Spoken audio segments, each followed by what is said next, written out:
ఇక తెలంగాణ భవన్లో ఎమ్మెల్సీ కవిత జన్మదిన వేడుకలు ఘనంగా జరిగాయి. బీఆర్ఎస్ కార్మిక విభాగం నాయకుడు రూప్ సింగ్ ఆధ్వర్యంలో కేక్ కటింగ్ జరిగింది. ఈ కార్యక్రమానికి పెద్ద సంఖ్యలో మహిళలు హాజరయ్యారు.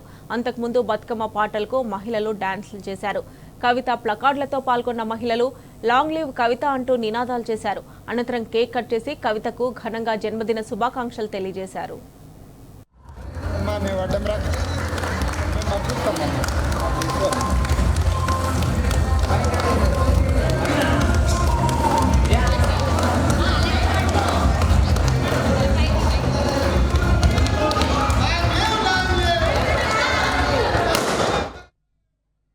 ఆడపడుచుల ఆత్మగౌరవ బాహుట జాగృతి సంస్థ వ్యవస్థాపక అధ్యక్షురాలు నిజామాబాద్ ఎమ్మెల్సీ శ్రీమతి కల్వకుంట్ల కవితక్క గారి బర్త్డే సందర్భంగా జాగృతి, అదేవిధంగా పట్టణ గ్రామీణ పేదరిక నిర్మూలన సంస్థల్లో పనిచేసే మహిళా సంఘాల ఆధ్వర్యంలో అద్భుతంగా ఘనంగా తెలంగాణ భవన్లో ఈ జన్మదిన కార్యక్రమాన్ని నిర్వహించుకోవడం జరుగుతూ ఉంది.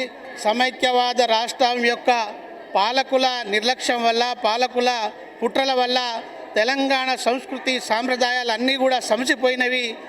అటువంటి సంస్కృతి సాంప్రదాయాలన్నింటినీ కూడా తిరిగి పునర్జీవనం పోషించడానికి కవితమ్మ గారు నడుం బిగించి కంకణం కట్టుకొని ఏనాడో మర్చిపోయినటువంటి బతుకమ్మను నెత్తుకొని తిరిగి బతుకమ్మ పండుగను పునర్జీవనం జీవించినటువంటి ఘనత గౌరవ ఎమ్మెల్సీ కల్వకుంట్ల కవితక్క గారిది. తెలంగాణ బతుకమ్మ తెలంగాణ ఆడపడుచులకు గౌరవంగా నిలిచినటువంటి ఒక ప్రతీక అయినటువంటి జాగృతి వ్యవస్థాపక అధ్యక్షురాలు శ్రీమతి కల్వకుంట్ల కవితక్క గారి జన్మదినాన్ని పురస్కరించుకొని ఈరోజు జాగృతి ఆధ్వర్యంలో రాష్ట్రంలో ఉన్నటువంటి వివిధ జిల్లాల నుంచి వచ్చినటువంటి మహిళలందరూ కలిసి తెలంగాణ భవన్లో కవితక్క గారి జన్మదిన వేడుకలను చాలా ఘనంగా నిర్వహించుకోవడం జరిగింది. కవితక్క గారు నిండు నూరేళ్లు ఆరోగ్యాలతో ఉండాలని చెప్పేసి మనస్ఫూర్తిగా భగవంతుని కోరుకుంటున్నాం.